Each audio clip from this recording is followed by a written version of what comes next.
So I just want to begin by thanking you all for those of you who are hanging in.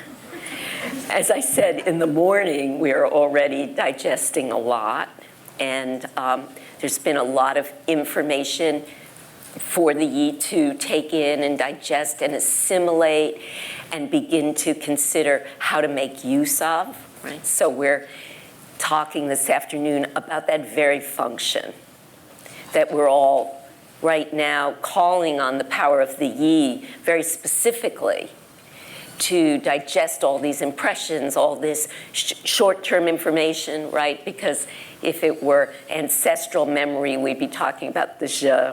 So we're talking about this Yi capacity to take in.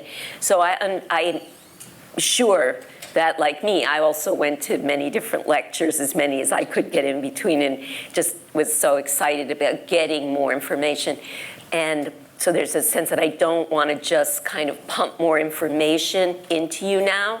I'd love to do a kind of integration of information and embodying of information, as well as there is more stuff, more food, more food. But it'd be helpful for me to be a little more interactive so that I have a sense. This is a little challenging to do 4 sessions where some people have been here all along and some people come in and out. So I want to make it useful, the ideas, useful to everybody. So I want to make space. I'll make space for questions, for catch up, and then we're going to get into some application later today, because I think that's going to be taking what you've gotten in and beginning to move it into action. Thoughts moving into action are the essence of the Yi. So to begin with, could I just see a show of hands, people who haven't been to any of the lectures so far? Okay, not too many of you. That's good, but I will do I'm going to bring you into our conversation. And in fact, maybe I'll have you all, those of you who've been here before, I'm going to ask you to say some of the things that stand out for you to bring in the people who are coming in, because you doing that is an act of assimilation, digestion, assimilation, and actually putting into words what you've gotten, and you'll never forget that. So let's just jump in. And stop me if you feel like you're over full, if you have questions, just because this is a kind of a pivotal time. It's the time when you've taken in all the information before you begin to put it back into practice in your own lives, this moment. So when we speak of the Yi, we're speaking of one of the 5 spirits, the Wushen. Wushen are the finest, most ephemeral aspect of the Qi. So they're the most yang, the most non-material. And there's no way that you can really pin them down. They're very, very quickly moving, and we can't see them with our ordinary eyes. The Neijing tells us that we need to open the eyes of the heart in order to see to this level and in order to treat to this level. So this is a very particular gift that Chinese medicine gives us, this gift to touch this very ephemerate, the most immaterial of the immaterial aspects of Qi, which we are able to touch with a material object, with the needle, but also many, many other tools. And my kind of motto of my work, which I call alchemical acupuncture, but now alchemical healing, because it's expanded to include many other healers, are learning the principles and some of the tools because they're universally applicable. Alchemy, which is at the core of the work, is a universally applicable system. However, having the needles and the points gives us a huge kind of leg forward. It's a really powerful tool for working with the spirits. Anything that moves the Qi can be used in this work. But needles are a special tool. And I would say that the very first tool that we have, even before the insertion of the needle, when we're working on the spirit level, is to be able to see to the spirit level.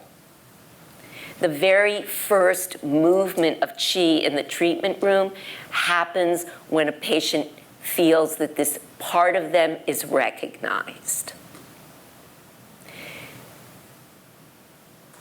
So we did this yesterday, and so for those of you who did it before, what I'm asking is just notice the difference this time. But I'm going to just ask you to do the exercise we started with last time. But this time, turn to a person near you and actually recognize them. Not as if you've known them before, but recognize the light. Take a look at the light in their eyes and say hello to them.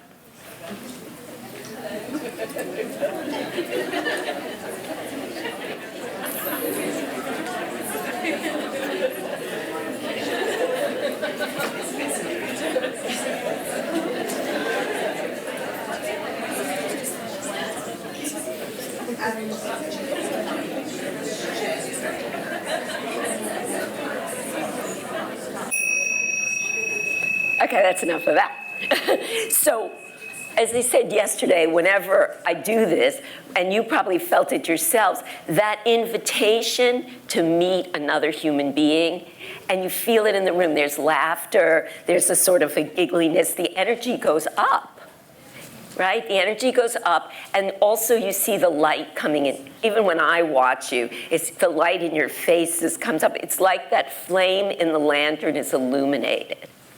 When we recognize another human, it's an incredibly precious act, and it is one of the ways that we bring spirit into the room, simply by seeing to that level.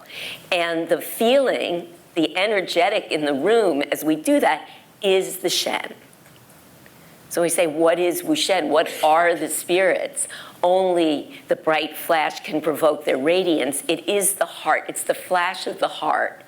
And it is that spirit of connection that actually, whether it's connection to self, connection to another human being, or connection to nature, connection through the needle, it's that connection, recognition, and presence that brings them into the room, that brings them into the treatment room.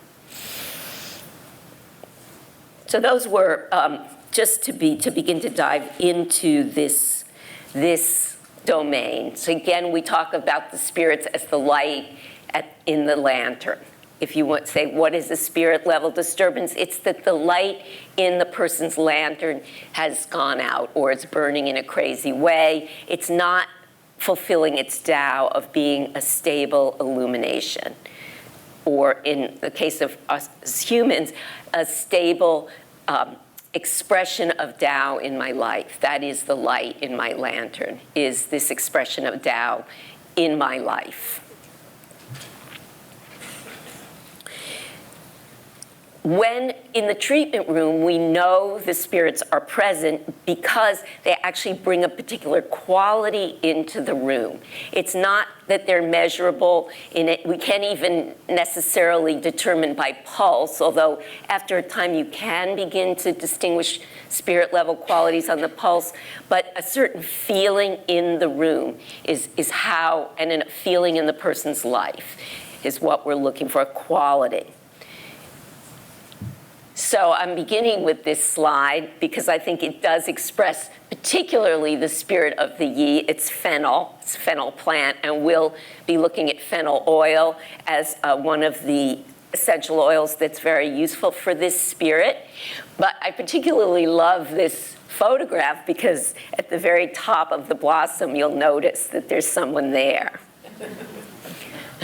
And when I was writing the book and trying to understand the Yi and kind of having some difficulty understanding the Yi, there's not a whole lot written about the Yi, more on the other spirits. And I was like, what is it about the Yi and late summer and earth?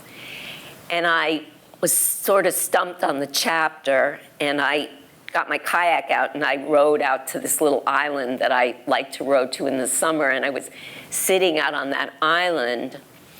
And in late summer, there's a particular wild plant that comes back in the same place the same time of year, year after year after year. And it comes right at the point between the high and the low tide. It needs to be covered with salt water at high tide, but needs to be uncovered at low tide. So there's a narrow band along the shore where this plant grows, and it's called sea lavender. I don't know if you have it here. Maybe on the coastlines, yeah. So sea lavender and it only blooms. You wouldn't even know it's there until the end of August. And then at the end of August, it just opens up, similar in a way to fennel, but it's purple, and it has this sort of umbrella of purple flowers. And I was thinking, this plant comes back reliably, again and again and again, at the same place, at the same time, and very humbly. It's not showy, yet it's present. And then as I was watching it, I noticed that there were hundreds of bees, honeybees, feeding on the blossoms, like a cloud of honeybees. And that image that this plant comes back to offer itself again and again, because that's its nature, to nourish these bees that make honey, because it's their nature to make honey, to produce that sweetness. It's their nature to produce sweetness, to carry forth life. I got in that moment, that was the kind of moment when the yi, the spirit of the yi, the nature of the yi, it's in its balance point, came through to me. Picture you can take back with that image. So the yi is at the center of the mountain of the spirits. It is what forms between the meeting of heaven and earth in me, the upper spirits, consciousness and vision, with the lower spirits, cosmic will, the great will, and the autonomic nervous system, the mystery of the unconscious. As those things come together, intention is formed in me. And intention is at the center of the transformational process. Intention is the center point of any alchemical transformation in a human being. Without intention, we can have, the upper spirits will give us all these great ideas about the sage I can be, but it's only an idea. Or the lower spirits will have us doing all kinds of actions over and over and over again, acting out, trying things, but not having them lead anywhere because there's no guiding principle, there's no vision or plan. Okay, so that capacity of the upper spirits to see into a possibility. I vision myself doing a kind of moving meditation practice every day. That's what I tried to vision myself sitting on a cushion every day. It didn't work. So I gave up on that. I thought, well, that's just going to make me crazy, and I'm going to feel bad about myself. So let me come up with something I can do. Key strategy for the yi. Something I can do every day, or whatever rhythm I determine, and then doing it. So that capacity to vision, to see what's right for me, to see what my Tao is, to commit to it, is the upper spirits, and the lower spirits are how I harness my somatic being and actually stabilize my instincts, which might want to sleep in the morning instead of going out and doing my Qigong practice in front of the tree in the backyard, right? Okay, so I stabilize the will, so I keep doing it. And I harness the energies of the instincts, the Po. In that way, intention is cultivated. Intention is both at the core of the spirits, and it's also cultivated by the integration of the spirits. So this is the mountain, and all that information is in the book, and most of you have heard me do it, so I won't do the mountain again. But you can see the characters. They're all explained in 5 spirits, and you can read about them at length. And here's where we're living with the yi, at the horizon line, on earth, the fertile fields.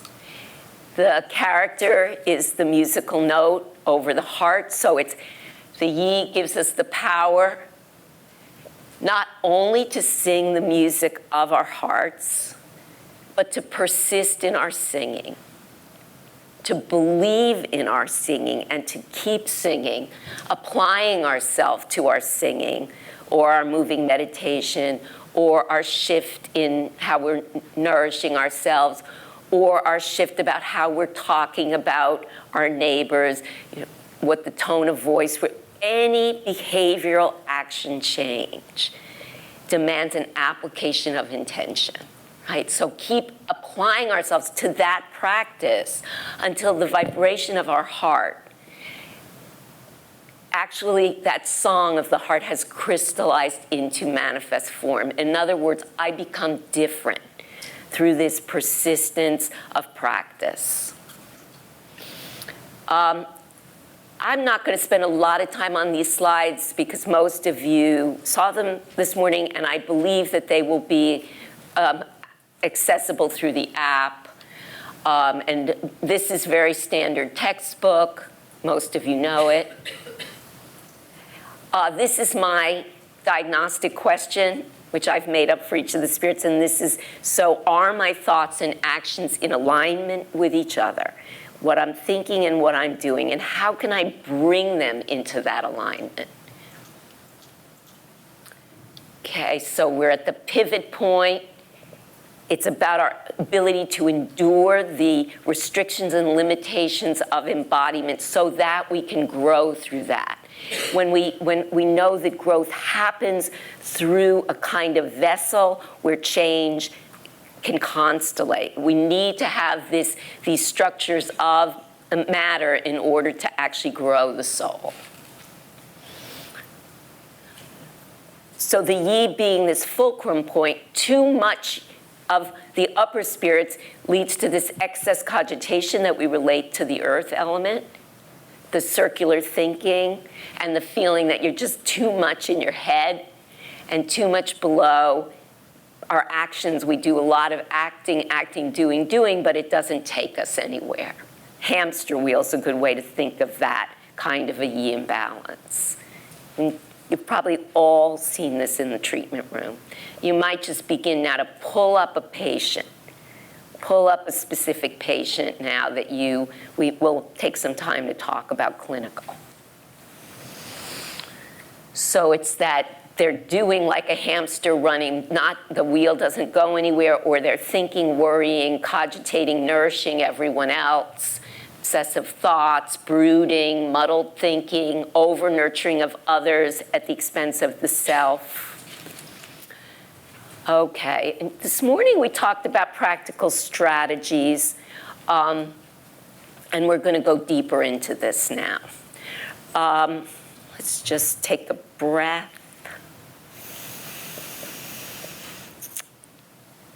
Any questions from people who've been here or new people on this? I'm going faster because I want to get into the other stuff. Good. So what we say is practical strategies. Hallmark of the strategy is it needs to be small enough for our patients to digest it. Even with our needling, we don't want to give too much information when there's a yi disturbance.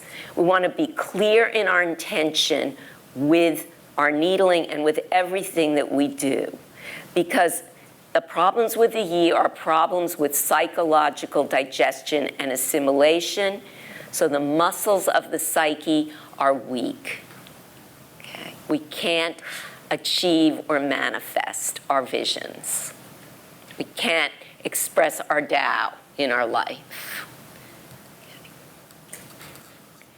And here's where we left off this morning. So we say there are these practical suggestions, but we are working with the spirit level, which is, again, we talked about needle technique. We want to touch, we're touching a very ephemeral, barely palpable aspect of qi, and yet it's very present to the heart. Okay, we can feel when it's going on. We know it through our own bodies. Now, so I'm going to just dive right back into my patient from this morning. And so I told you about the first time she came to me, and she was exhausted. So typical spleen deficiency, right? And I talked about she had been a vegetarian, blood deficiency, and our work began when I started to work with nutrition. So on the first step is to see, how do we support our patients with these imbalances? Actually looking at practical physical interventions, because the spirits need a lantern that is healthy. Sometimes that's not so much an issue, but I always look at it. Are they sleeping enough? Are they eating the proper food for them?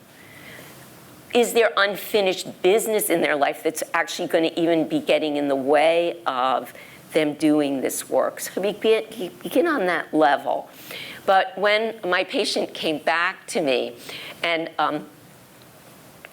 she came back now, and her kids are grown, and didn't come back with that same symptom of exhaustion. It was amazing. She got in touch with me, and she said, "Would you work with me again?" Very earth, very humble. She said, "I'm not sure you'd even have time." That was what she said. And I said, "Of course I would have time. I'd love to." She said, "Well, only when you have time. I understand that you're very, very busy." So right now we're in this territory of this humble, not hugely, she doesn't take up a lot of space in that way. And she came back in, and I said, "Let's do an intake again. Because I haven't seen you in many years." And she, basically where she's at is that her children are grown, and she said she has no idea what to do with herself now. So I think that's a fairly, we see that picture of women who've devoted their lives to this devotion of all her earth to bringing up her children, and then suddenly there's really, she said, "I have nothing. I don't know what to do from here."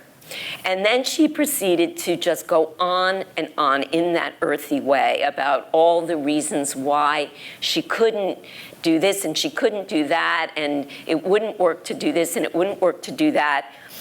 And gradually, as I was listening to her, I realized that she had no capacity to assimilate the experience of being a mother. Because I kept saying, "But you've done all this." She has 3 magnificent children. They're beautiful children. And in this time, to have 3 children who are, really contributing in the world and wonderful and caring human beings is such an achievement. And yet she didn't see that at all. It's just like, "I've done nothing, I can do nothing, my degree is meaningless now." And so the first thing I did was I said, "But let's look at what you have actually done." And go back, and what I did was, in a sense, begin to digest and assimilate for her own experience. So that's touching the spirit of a Yi person, is that for a little while, we have to actually bring that Yi into the room, support them in that process. So it's almost like she needs to relearn how to do that. And I would say, I think that's enough about that. And what was interesting is at the end of that session, as we did that, and I said, "Well, this is actually an achievement. You actually have achieved something in your bringing up these 3 children and your devotion to them. And now you're beginning to look at where you can devote your life forces." What she said was, and we did needles, of course, I did spleen 8, right, which is one of my favorite spirit points. I'm going to give you spirit points, but spleen 8, earth motivator. So to just begin to activate that spleen for her, to activate that capacity in her as I'm modeling it.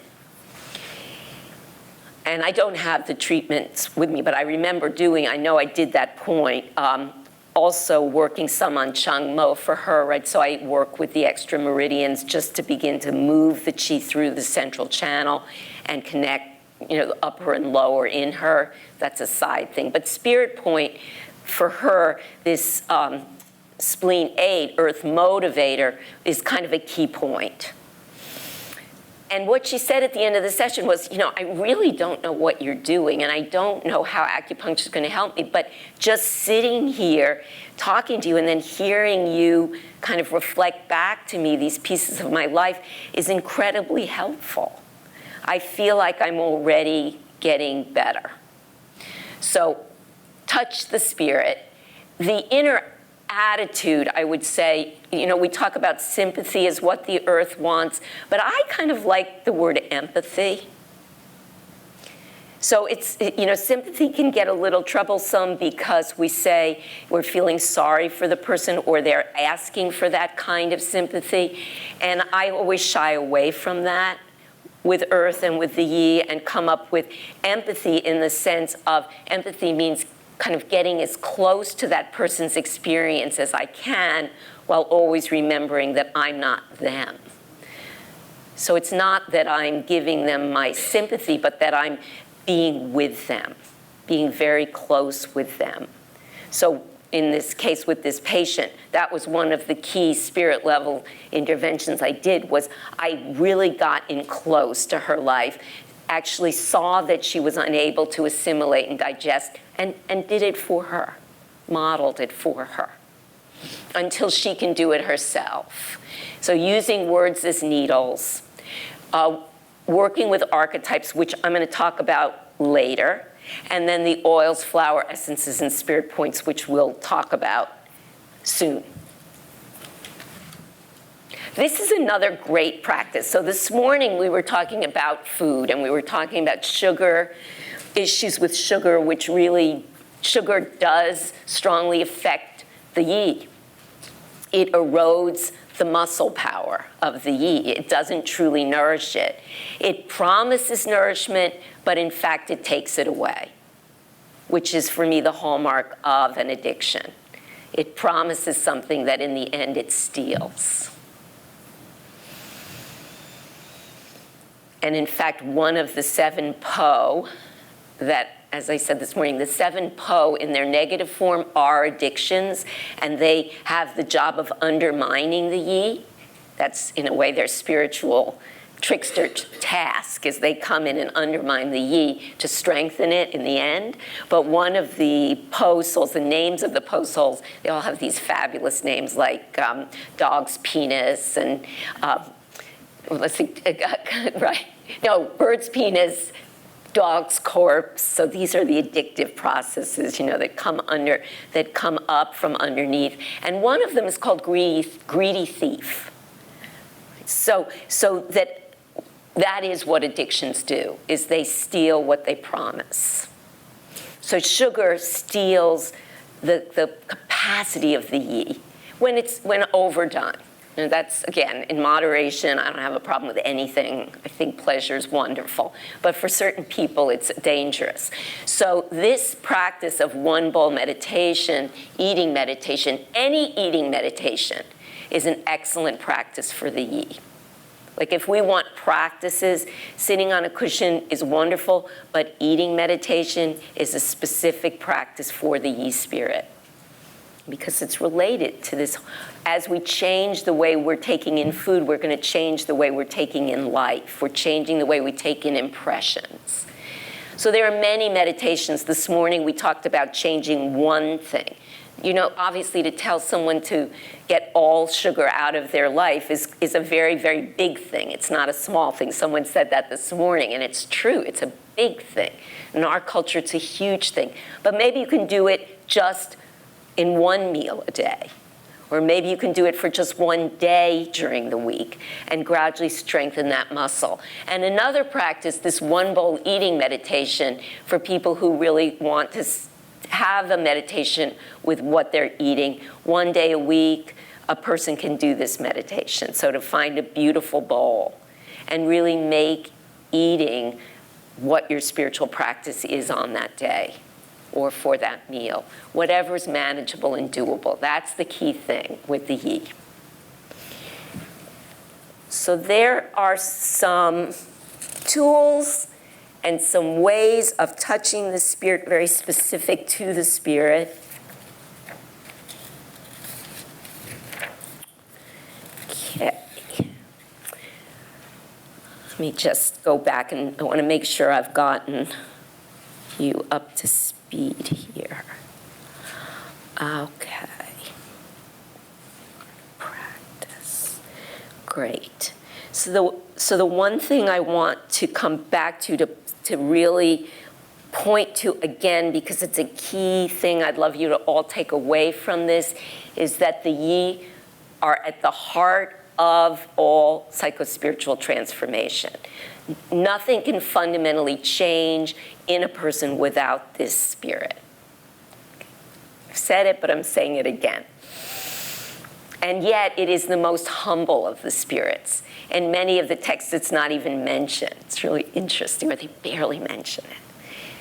But if you read alchemical texts, there's a huge emphasis on the yi. And in fact, I'd love to share a quote with you from Claude Lorie along those lines. He says, when the heart applies itself, this is from the Ling Shu, when the heart applies itself, we speak of the yi.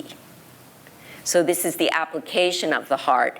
And then this next line, which is translation by Claude Lorie, in the center of the heart is another heart. That is intention, yi. So it's the heart in the center of the heart. And they say yi precedes declaration. So before we even sing, there is this intention. And after declaration comes form. Yi, intent precedes declaration, and after intention comes form. So again, this is from the Ling Shu, and it's showing us again. So this is where we're at. This is what we're looking for. How does this happen? So I think what I'd like to do now is hold that thought. Anybody having a case in your mind, a person? Great, yeah, good, okay, so a few of you are starting. Good, because I want to go from here into clinical strategies and the archetype of the yi that is really sort of central for me. There's actually two I want to talk about. But I'd love to have someone talk about a patient so then we can begin in our own minds that they're not just abstract. That we begin to think, okay, how could we use it with this person's patient? I'm going to start applying them right away, not just thinking about them. So you seem to have somebody. I'm going to sit down and would you take the mic? Great. Okay. Good. Do you want her to come up or can you see her? Come on up. Okay. Great. So tell us about this person. This is a very lovely lady that is on her second treatment. And she rang up because basically she's trying to lose weight, but she's going around in circles. It's like all the intentions there, right, but she can't apply it. So just stop right there. How many people recognize this patient? Right, yeah, right. It's amazing, isn't it? Right, yeah. Good, so she's second treatment, and tell me your name. Oh, sorry. Yours. I didn't know my name. Yours. Yeah, because we'd have to make up one for her. Okay. That's hard to do on the spot. I'm Lorraine. Yeah. Lorraine? Lorraine, great. Okay, so Lorraine, so she's come twice. Okay. And she's clear, I want to lose weight, but nothing's working. She's a fire CF, great. I believe. She's very up here. Okay, so I'm going to keep interrupting. I'm going to keep hitting the pause button because this is great. Okay. This is good. So key for all of you, I said it earlier, but again, the spirit and the causative factor are not necessarily the same. So don't make yourself crazy thinking constitutional. Some of you don't do CF, but you do constitution. The spirit does its own thing. You may discover how they're related. Like we may discover how Floraine's patient, it's the fire and the yi are related, but they're not necessarily in the same element. Great, okay. She's a woman with a big heart who's had incredible sadness in her life. A long time ago, she had a stillborn baby. That's all finished business for her, Okay, she says. She says. Good. Okay. Uh-huh. What do you feel when she says it's finished business? What do you feel? I feel that she doesn't want to go there, and that's Right. fine. Yes, Yeah. I agree, but when you said it, I actually felt something here, right? Yeah. So if we felt it, we don't need to push it, but I like when I feel that and I'm working on this level, if it's then I'll put it on the sideline. I'm always honoring the resistance, and I totally agree with you. She doesn't want to go there, but we can hold it as a presence in the room. Maybe there's a bit of digestion there. Remember, the yi expresses the essence of the heart. So the heart, how can it sing its song? Great. So, Keep going. very jovial, very Uh-huh. up here, almost too much up here. Great, yep. Going round and round in circles with her hands.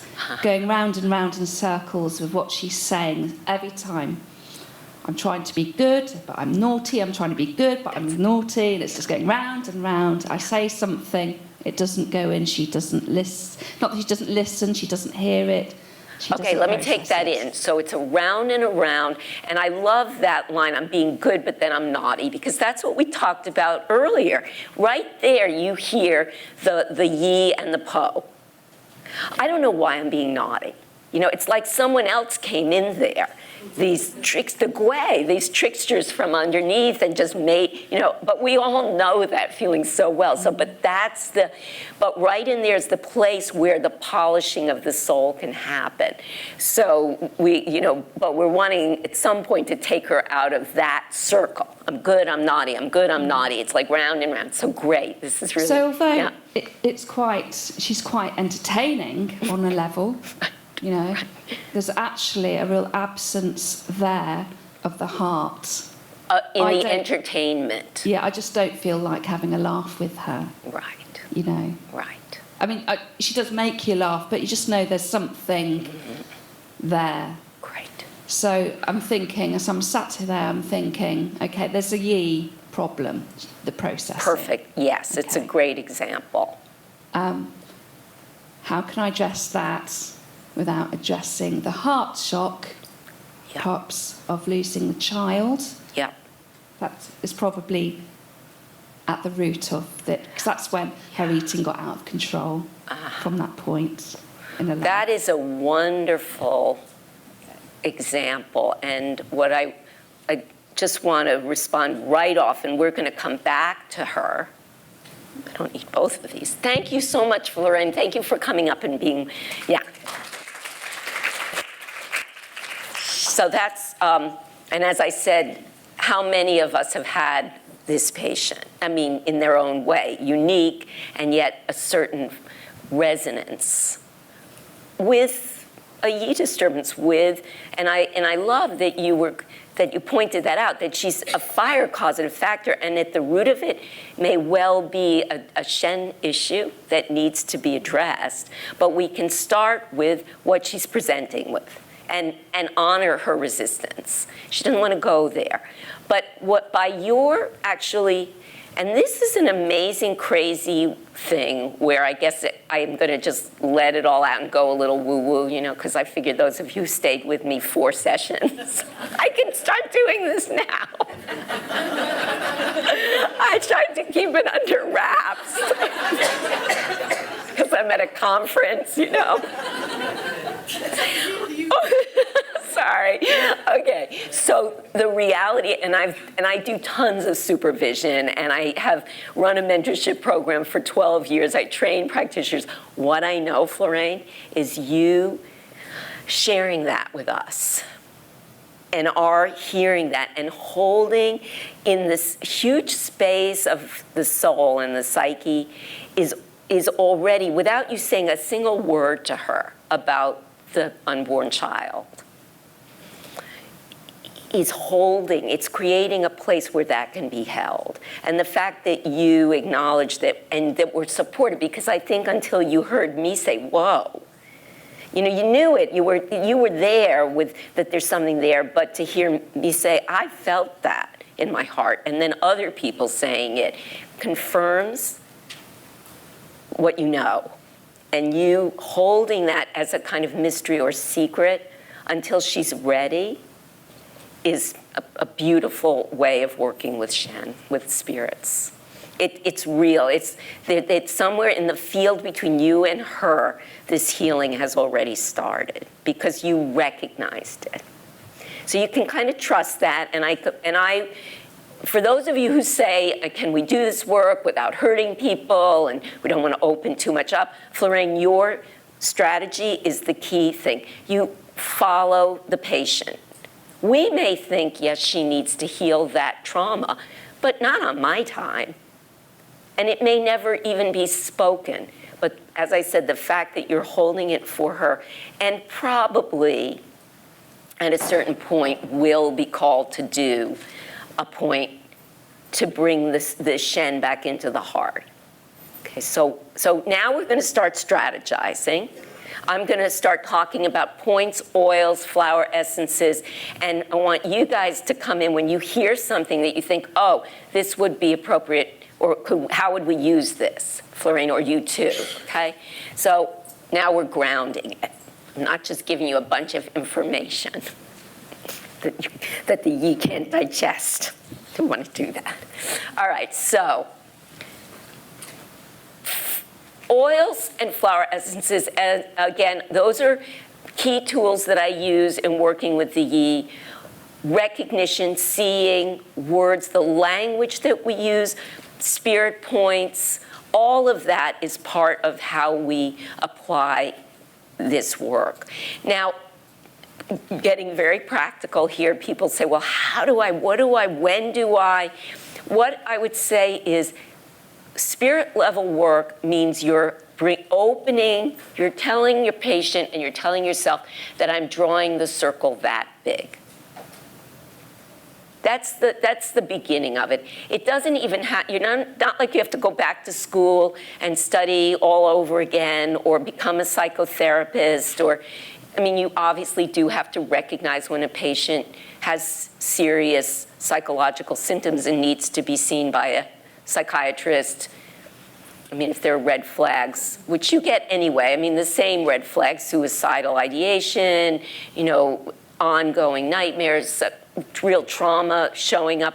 But for the most part, our patients are more like Florine's patient, where they're fundamentally functioning in their life. They have issues like most of us have, and they're inviting us to be their supporters. So we begin this work by saying, yes, this is how big I draw the circle, that it's not just about your knee pain for me.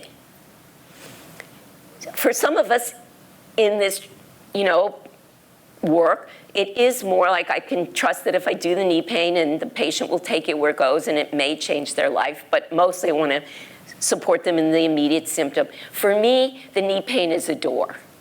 It's a door into a whole journey, and that's just how I like to work. And I work with people for years, I'm going to just say. I'm not one of those 10-session practitioners. I know people because I love that. I love to see how people change. I've worked with some people for 20 years, 25 years, like, they're kids.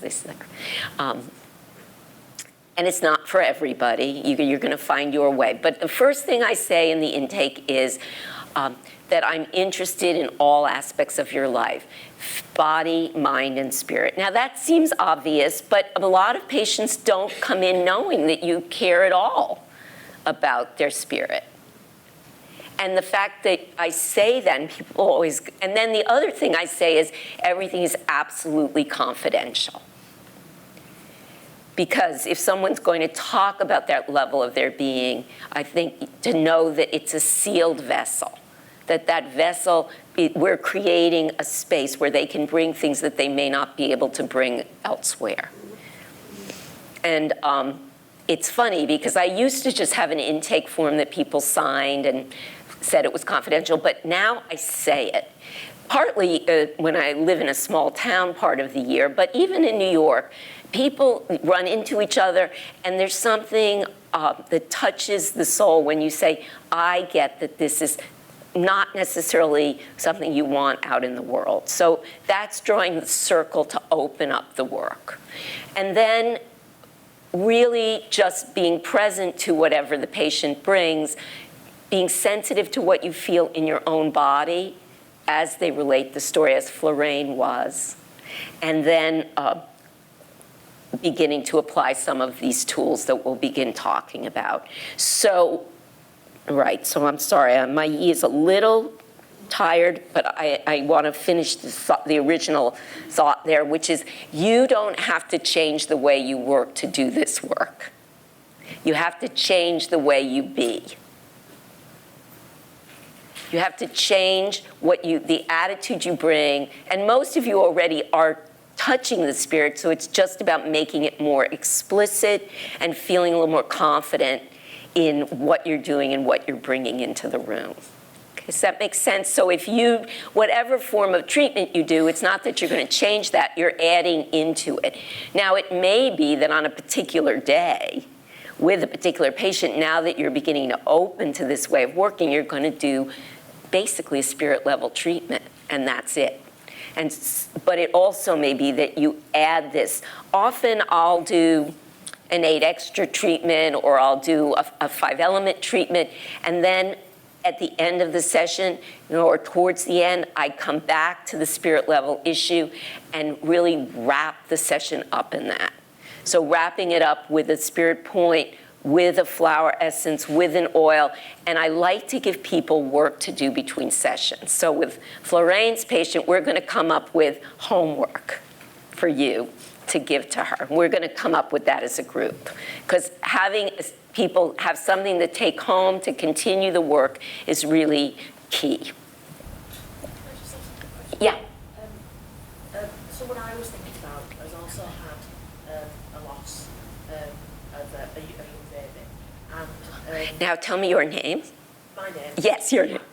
Carrie, because we're going to be now we're going to have 2 patients. So Carrie, she also had a loss of a baby. Interesting. And that's who came to you. Yes, yeah. Yeah. I just wondered if that was common in having, obviously having this effect. Okay, so Shen disturbance of any kind, there's various causes for a Shen disturbance, but the most fundamental cause is shock and trauma.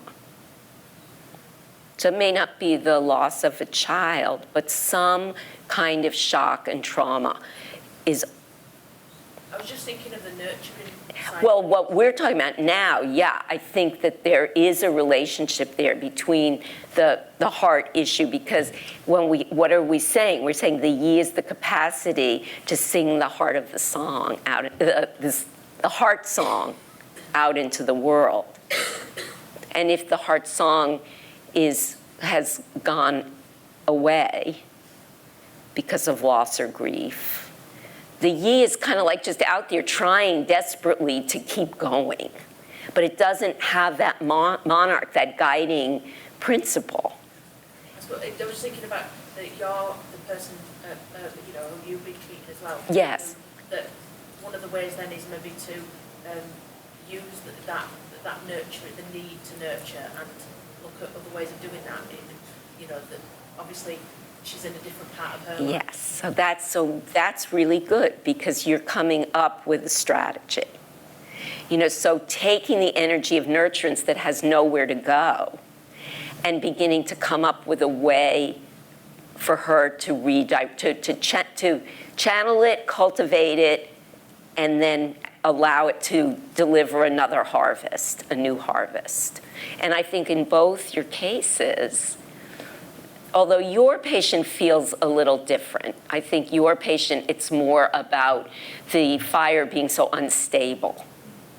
So again, already we see, now these are 3 yi disturbances, but they're all a little different. Each one is different and is going to ask something different of you. My patient, I think, yes, and in a sense that's what we're doing, is to say, how do we take this energy, first of all, that she even recognizes that she has it. She hasn't even assimilated what she's done yet. But to support her in that assimilation and then support the capacity of the earth motivator, to begin to move it again, supporting her digestion, her nutrition on every level. So the feeling of your patient, I haven't gotten yet because we haven't really heard so much about her, but it already to me feels different than Florene's patient, right? But definitely shock and trauma are one of the main causes of a Shen disturbance. And it can be acute shock or it can be very long-standing. And how do we know that? We know that because the Shen are kind of, when we originally, say when we read Chuangzi, we read the ancient writers, they talk about the Shen as little birds, right? They're like flying creatures. And the Shen itself resides in the heart, in the nest of the heart. And the way the Chinese talk about shock, and we talk about dissociative states, but the way we talk about a Shen disturbance is that these birds it's too much. The nest has been shaken too much. So the birds fly out of the heart and they disperse, and there's no monarch. There's no guiding energy in the heart space. There's just so we see all the signs of a Shen disturbance, the dream disturbed sleep, the insomnia, the panic, the anxiety, and then filtering down into all the other disturbances that we've been talking about on these different levels. So our first task, of course, and when I say recognition, acknowledgement, meeting the person, that is the first step in bringing the Shen back in. Right, and we saw it when we looked at each other. It's like you're all kind of here, and you're here, and you're also taking in, and you're tired, and it's a lot. But when you looked at each other, the light came in, the Shen came in. It just came in for that moment very much. So we want to bring the Shen in as the first step. So you want to create that rapport, that alliance with your patient as you move forward. And essentially, in both these cases, we're looking at a situation where somehow the heart song is not clear. Don't quite know what they want yet, what they need yet in order to manifest their Tao. All right, so let's go to tools and strategies and points. And so we'll talk about, I'm going to come back to those questions. Let's see where we're at. Okay, so I gave you on the handouts what you're going to get, what you should get, because I gave them to Kevin, and you're supposed to be able to download them. Notes on how to use oils, how to use flower essences, and I gave you 2 oils. They're 2 of my favorite.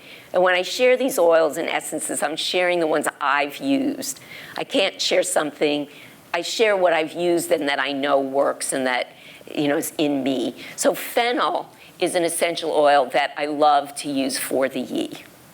And again, with the essential oils, for those of you who haven't used them yet, they're being more and more widely used in China. And actually, if we say, yes, and one of the main teachers in the States, Jeffrey Yuen, some of you may have heard him speak before, he's using them even more than I am, and I'm using them a lot. Because they are energetically active. You have to make sure when you buy them that you don't just buy them in the grocery store, those. Okay, so you want pharmacy-grade essential oils. And when you get these very high-potency oils, you want to treat them as medicinals. Now, I have suppliers in the States. I can't give you the names of them, but I'm sure that I know there are sources here. But you want to order them from, if you know people who actually make them themselves, that's even better. But so you look for pharmacy-grade oil and treat them as medicinals, because they are. And they are, both the oils and the flower essences, when you're working on the spirit level, are going to be a great tool in the room. Because oils, actually, the fragrance it's an ether. It's a spirit in a way. It's the spirit and the essence of the plant that's actually interacting with the person. And the oils, if you apply them to points, are absorbed up the meridians and into the body. They go right through the skin and into the meridian. So I apply them with a Q-tip. And I've given you all that information on the handouts. Yeah? Just to say that a really good company Oh, good. Thank you. in the UK, Great. which is has integrity and Great. Thank you. working energetically, is Oshadi. I'm actually going to write that down. Because Oshadi oil, so O-S-H, Oshadi, A-D-I. I'm sure. Okay, great. Come on. Jonathan Hine is the chap who runs it. And you'll Great. get it if you Google it. Great. And they also do them as beautiful waters. Okay, Like right. fennel and rosemary. Yes. That you can just spray. Yeah. Fabulous. Yeah. Great, thank you. So, because I have sources in the States, but of course I haven't started accumulating my sources here yet. So we're applying these oils 2 points, and then you can needle, or you can needle first and then apply the oil after. And I apply it with a Q-tip, because generally you would not use an oil. These pharmacy-grade oils are not to be used full strength. You'd never just slather this kind of oil on your body. They're way too strong for that. So you want to dilute them in some way. But if you just dip a Q-tip in and touch the point with this little tiny bit, unless a person, and you can ask if people have very strong skin sensitivities, people know that the first time you do it, you can ask, but it's fine. And it's actually, as I said, potent in the way that a needle is. You'll get a pulse change from it. Can I just ask, so that, Yeah. when you do that with the Q-tip, is that diluted or is it? No, if I'm doing like a needle with a Q-tip on a point, I use it full strength. That's the only time I use it full strength. And I give you dilutions in the handout. How you dilute it with other carrier oils, which I talk about. So we're not going to spend time on that here, because you just download that. I'm trusting that he's going to get this to you. Okay. Yeah. So fennel. Let's start with that. So fennel is a perennial herb, right? So it comes back every year. Comes back, so we know that kind of coming back and coming around. And so in using the oils, again, the way that I use the oils is you want to be able to know them. They become your ally. The more you know them, the more you live with them, the more powerful your treatments are going to be when you use them. And it likes poor soil. It does best in poor, rocky soil. It does well in it flourishes in challenging conditions. So we can see how it has a spirit of its own that would support the yi. It's teaching a person how to have that capacity to endure and to sustain. Now again, it's often, and many of us some of us even had fennel tea as kids because it promotes digestion, it moves qi on the physical level, but it does the same thing on the spirit level.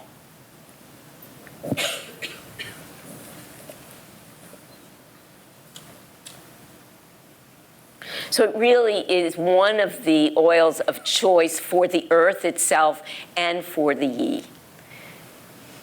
And again, the picture itself, I mean, that the feeling of fennel, the feeling of a kind of an assurance and a willingness to endure and blossom and flourish despite the conditions.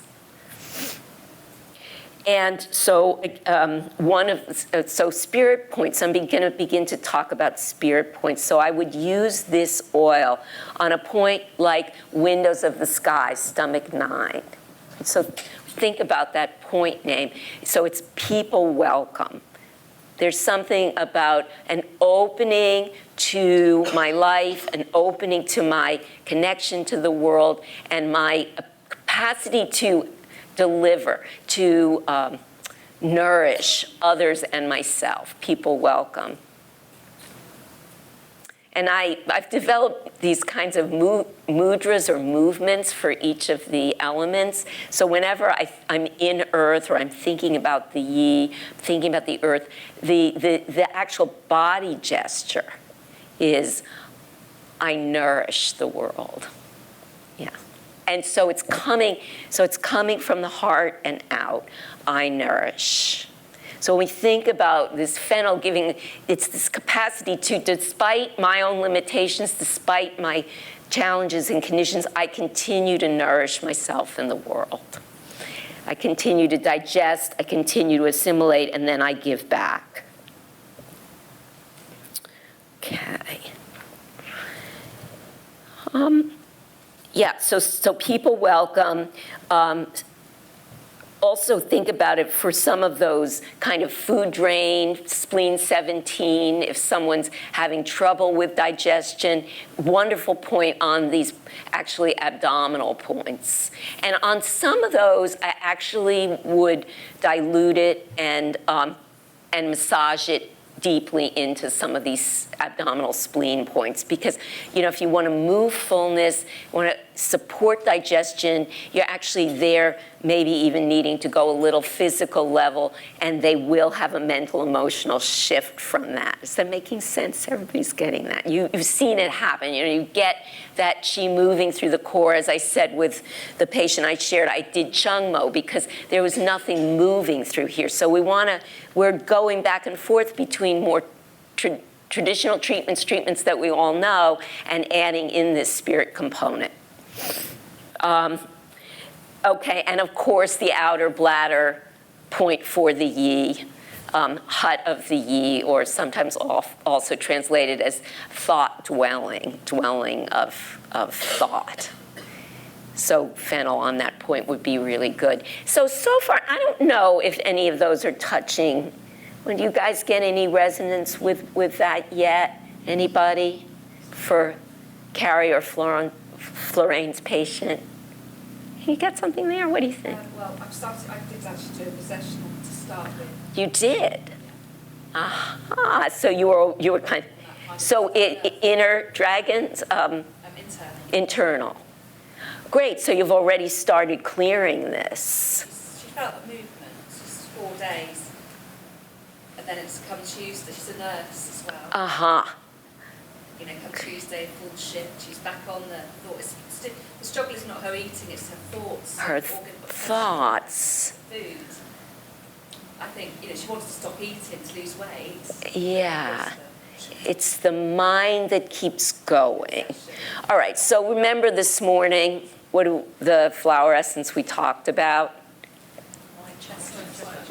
Were you here this morning? Okay, great. So somebody else tell her. Remember I said I was going to do this to you. Who can talk about white chestnut to? Great. Yes. So Florraine, who else? What else do you remember about white chestnut from this morning? Thoughts that go over and over. Yeah.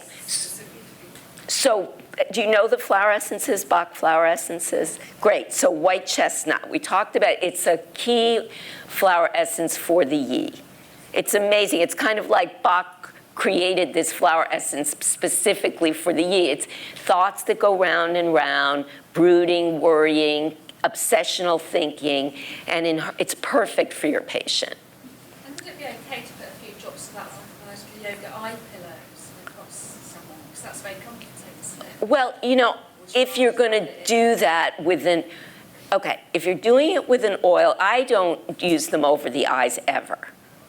So it's on the pillows to get to the... Yeah, and if you infuse it, but you got to be so careful with the oils, these oils. Yeah. So I might rather put it in a spray bottle with water right? So we're all about dilution, dilution, dilution, dilution of the oils, not the flower essences, although you can dilute those as well.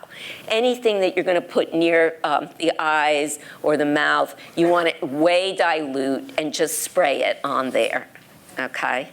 Right, very, very, very little. It's enough. So even if you put it on your hands, you're not going to touch the person any, okay, that's in your handouts. Don't let it touch mucous membrane. I just have a feeling that she's already got stuff that's going on, and you need to take the energy down. Ah, okay, great. Yeah, she is so up here. So, Okay, good. just really kind of do it more down. So this is what I want you all, so bringing it down, so maybe actually applying the fennel. Abdomen sorrow. Abdomen sorrow, nice, yes, good point for that. Yeah. Okay, so maybe there is a way but I'm specifically liking white chestnut for your patient, and other people seem to be liking it as well. So what's a strategy, if we think about what we're talking about here, with beginning to just strengthen the muscle a little bit? Anybody think of a strategy that would not only use the flower essence, but would support between patients? Takes them at home. Yeah. So she's going to take them at home, white chestnut, and she's going to take them.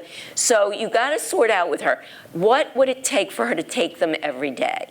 So often they say, oh, you've got to take these 3-4 times a day, but I don't believe that because I've been trying it. What's most important is that the patient takes them. So I would actually negotiate with her what time of day she could remember to take them every day, rather than trying, because people go crazy with this, I can't take it after lunch, I do it, take it with me, da, da, da. So negotiate with her and really explain to her that you're beginning to support her. You could use the word strength of, will isn't really right, but she might understand that. And say, so we want you to do this every day, and that will support your healing process. Yeah. Can it be more active if she would be taking it at springtime? Let's say from 9 to Great idea. Great idea. Yeah. And so that's a suggestion. Is there a way that she could take it then? Okay, so we've talked about fennel. The other oil that I use a lot is tangerine. Tangerine, because when you think about green tangerine peel, it as an herb, it's one of our most important qi-moving herbs in Chinese medicine. And it's the same with the tangerine oil. It's a very, very powerful moving oil.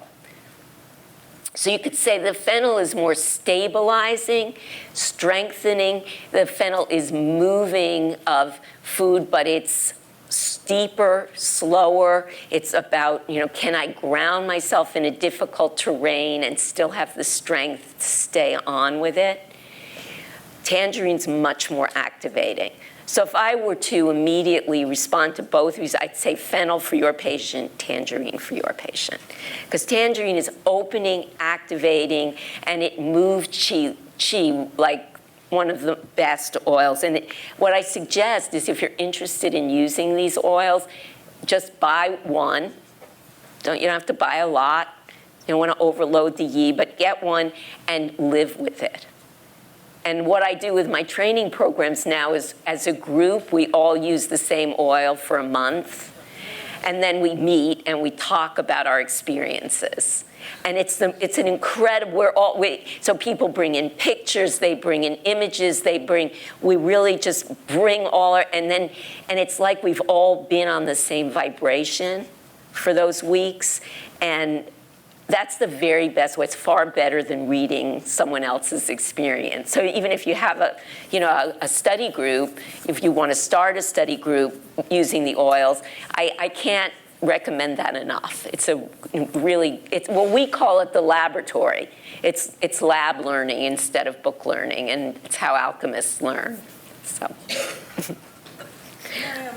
Ask something about the oils. And yeah. Do you mind bringing in a third patient in this? No, bring them in. That's what I want. Let's bring in a third patient.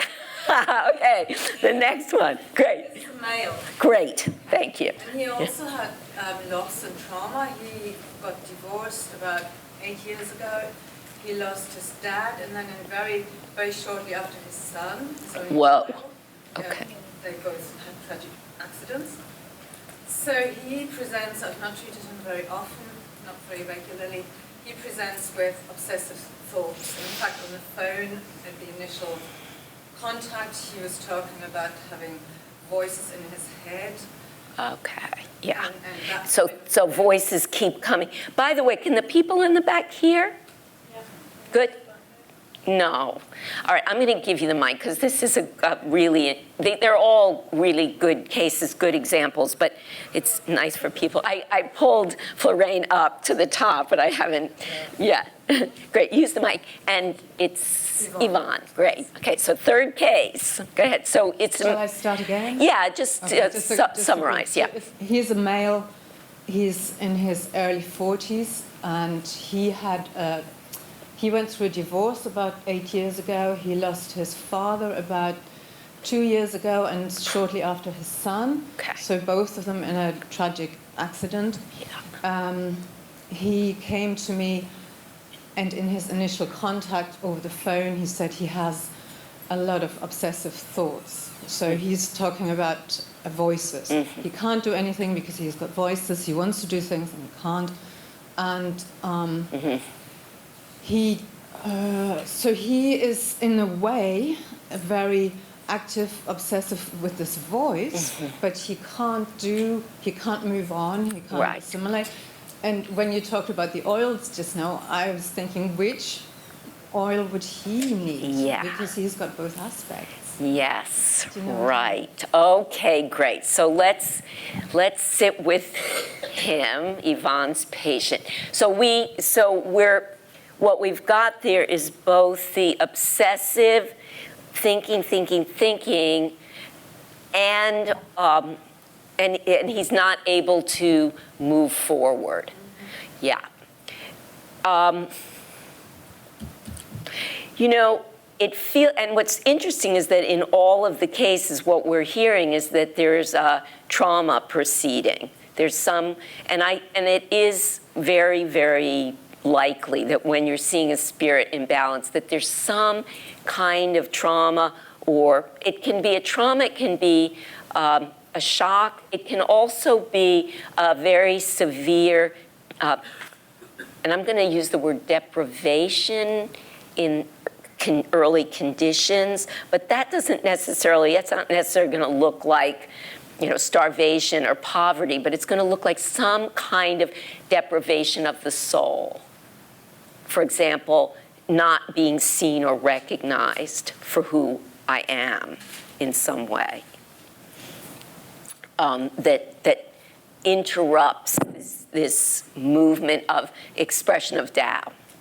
So again, that's what we're always coming back to. Can I express my original nature in my life? Is there integrity between who I am and the life that I'm living? Shorthand is the flame of my lantern illuminated and shining out into the world? Now, and so how does that get interrupted? So not being seen, not being recognized, various kinds of deprivation of growth, and also these interruptions. Now, we're not going to say, the interruption of Florraine's patient is only because of the loss of the child, but clearly she's saying that's when the problem started. She's telling you that. And Yvonne, with your patient, do you know if he's had this, or did it get worse? What do you know about the obsessive thinking? It started after he lost the two family members. Yeah, right. Yes. What I would expect is he's probably has a propensity to that as a constitutional propensity, and then the shock, that's his defensive, that's how he's holding it together now. So underneath that, there's a lot of feeling going on. So what are we going to do with Yvonne's patient? Anything touching you guys that we've talked about so far? I just get the the word gutted. Gutted, yeah, right. Yeah, gutted, yeah. So he's needing some kind of, so how would you respond to that? So you don't need to answer that. Let's go back to our tools and our strategies and see if something clicks for Yvonne's patient. Okay. So we've talked about tangerine, we've talked about fennel, we've talked about white chestnut, which I have to say I use white chestnut an awful lot. And Yvonne, I think if he's willing to take flower essences, I would consider that one for him. Not alone. I'm going to tell you another one for him because he needs something specific. But I'll say it later. It's not one of the, it's more for the Shen and shock and trauma. Okay. But yeah, question? I was just thinking about a point. And something like Great, yeah. Developing where you're not only embracing the land, but also, and the grief and loss, but holding them together. Lovely. Yeah. Well, and even more, spleen 21, great enveloping, and how that opens to the heart. Nice. So great. So now I know I can stop talking and you all are ready to start doing. I wanted to make sure you were ready to go back tomorrow and start doing Wu Shen, 5 spirits work in your, I'm not really going to stop quite yet, but we're moving to that. But yes, that's, so what I love is that you're beginning to, you're taking the thinking and you're making it your own. And that's a beautiful strategy. And, you know, it's a strong point. It could potentially be a point that would be very amenable to not only, and again, we're going to be thinking spirit level needling, right? So the kind of the chi that you want to get for this is not necessarily, whoa, you know, big radiating, treating movement, but a kind of enlivening, calling chi to the area, and your intention is to move it towards the heart. Might you use something like, I mean, it's been a while since I've done the bath remedies, but something like cherry plum, you know, for whether there's been this explosion and things are trying to... Yes, I like the direction you're going. I have another thought I'm going to tell her in a bit, but I like the direction. Right, you're thinking of how do we also treat the Shen here, because in all of these cases, we can see that there's an underlying Shen disturbance that is presenting as a Yi disturbance, okay? Because I said, if there's a disturbance in any of the spirits, the whole mountain isn't working. The movement of heaven onto the altar of earth is just not happening in this life right now, and that's what we're trying to do. Yeah. Oh my goodness, okay. Let me ask all of you, ready for another one? Can you take one more? It's a bit different, isn't it? All right, let's take one more and then that'll be enough of enough food, right? Oh yeah. Okay, great. You're taking something home with you, right? Good. Okay, one more. Well, Excuse me, could we maybe get the microphone? Oh, yes. oh, thank you for reminding me. That's great. Yes. That's it.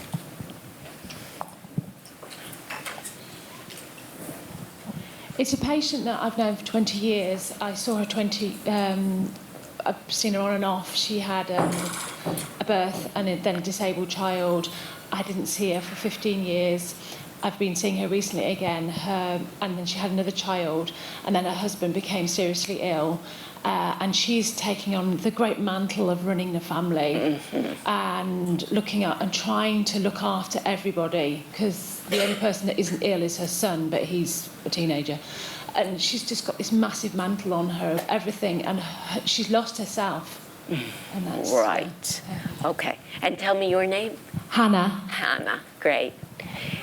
What I want to point out about all these patients, the 4 patients that we're hearing, is that these are patients that we all see in our practice. They're not special psychology patients.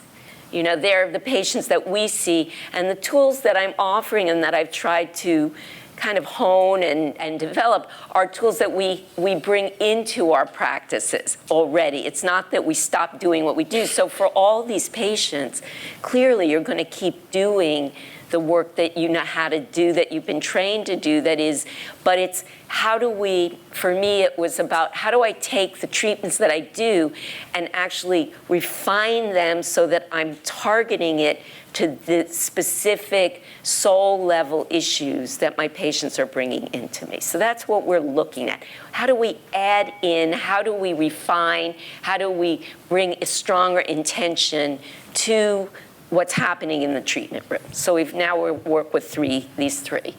Okay, I want to keep going.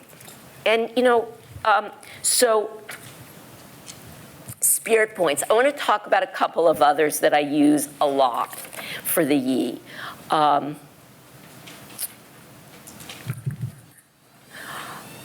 right, so great enveloping is a wonderful one, but also one that people don't think about so much is stomach 8. Stomach 8. Head tied. So that point, for a lot of what we're talking about here, this kind of excess cogitation, thoughts that go round and round, the mind feeling imprisoned, right? Head tied is a wonderful release point. And you can use, it's also a point that's great to use with white chestnut, and it's great to use with tangerine in opening up the thought, opening up the mind. It's a lovely, lovely point. Stomach 40, okay, abundant splendor. Your patient, Carrie, I had the feeling, abundant splendor. Like a recovery of the splendor of her life after this loss. Because we obviously with her are going to have to touch the heart. And the same with Floraine's patient, and the same with Yvonne's patient, and Hannah. Yes. But so really, it's kind of great that we're doing that. One of the reasons I like to do cases is it's like, this is really what it looks like. It's not just me giving you. So really what it looks like is most of the time when we're touching the spirit, we're going to be working with the specific spirit, but also rooting Shen. Almost inevitably, you're going to have to come back to how do I support the essential light in the flame of this lantern. Okay, so I would say with all of these patients that we're talking about, we're going to be doing these earth points on the spirit level, but it's sooner or later. Now, I know Florraine said she did dragons, which seemed very appropriate. So for those of you who know dragons treatment, it's a very important one for working with spirits. Yeah. Can I just ask you about timescale? Because yes, timescale, good. Yep. For not necessarily in terms of treatment, but for the person that I'm talking about, her loss was January. So actually, it's very, very acute. And so there's an element of not wanting to do anything really. She's still yes. And so is there a time in terms of? Well, it's really lovely that you're saying you're really honoring that, because there is a way that the timing arises from the rapport between you and the patient. So I would say just keep cultivating the rapport. And as I said to Florraine, holding the story in your own, the field of your relationship with her. And I know, and again, this is the woo-woo thing, but what I've found many, many times is just the fact that you've brought her here, that we've all kind of held her, that we've all sort of, it's in a way we're looking at her subtle body as we talk about her, that it will kind of support the movement of the treatment. But there's no rush. That's a key thing. I feel like many of us are trained to think we want to get these immediate results, and if we don't get it in 10 sessions that we're failing. And I just don't feel that way with this kind of work. I feel that this work, not always, but often does require this cultivation of relationship, the development of empathy, what I call building the container so that the transformation can happen in there, and trusting. So, okay, yeah.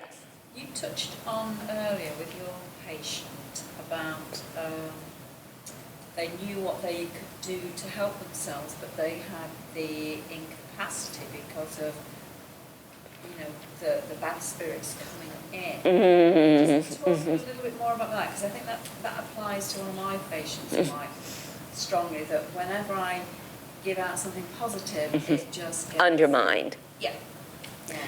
Yeah. Are there any essential oils or bark flower remedies that come to mind to temper those waves that come in? Yeah.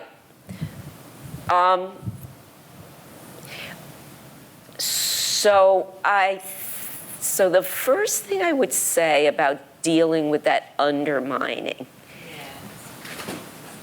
is that we support people in seeing it, in seeing how their thoughts are undermining them. I can't, it's hard to go in because there's some other things I want to get to with the yi, but and forgiving, like we talked about picking up the sugar again, the cycle of I'm good, I'm bad, I'm good, I'm bad, I'm good, I slipped, I'm good, is to let go of that completely. And just, you keep coming back to the practice. So you focus on, you keep coming back to the practice. Here's my commitment, here's my, what I'm committed to, so I'm going to actually forgive myself and come back. So She gets stuck. Yes, and I'm realizing that I think we're at time. So we're going to close here, but, yes. Come back next year. But wait, I want to leave you with one last gift, because I said that we were going to talk about archetypes. So archetypes are symbols that we can bring in the treatment room. And we can share them with our patients, or we can just have them with us to support us. And Chinese medicine is filled with these symbols. And I think traditionally our work was meant to be in part a symbolic practice. So they're spirit animals for each of the spirits. They each have their own animal. And so I want to leave you with the spirit of the yi and the animal that you can carry with you in your imagination now as you move back out into the world to begin to bring all this with you and treat the yi and support the yi in your patients and yourself. The spirit animal that will be with you is the phoenix. And we often think of the phoenix as related to fire, and it is the bird of Zhiwangmu, the dark goddess, but it is also the spirit animal of the yi. And so this phoenix is born in the Cinnabar cave, right, deep below the earth, and it has the most transformational power of any animal. It comes out of the cave, and its capacity to fly up is magnificent. But it's a very heavy bird, right? So we think of the spleen's capacity for ascension. The phoenix embodies the capacity to lift out even when we feel heavy, to fly and to lift and to really touch spirit even when we feel weighted down. And they say that this phoenix of the spleen has all the colors and all the virtues, and all the animals live in this one bird. So it has, its head is a chicken, its neck is a swan, its back is a snake, its tail is a fish, and its wings have thorny nails on it. So like the earth, it carries everything within. And on its breast is Ren, loving kindness. So as you move back out into the world, you can have this phoenix accompany you and know that as you're touching your patients, you're beginning the work with Ren, loving kindness. Thank you so much. Have a wonderful rest of the day.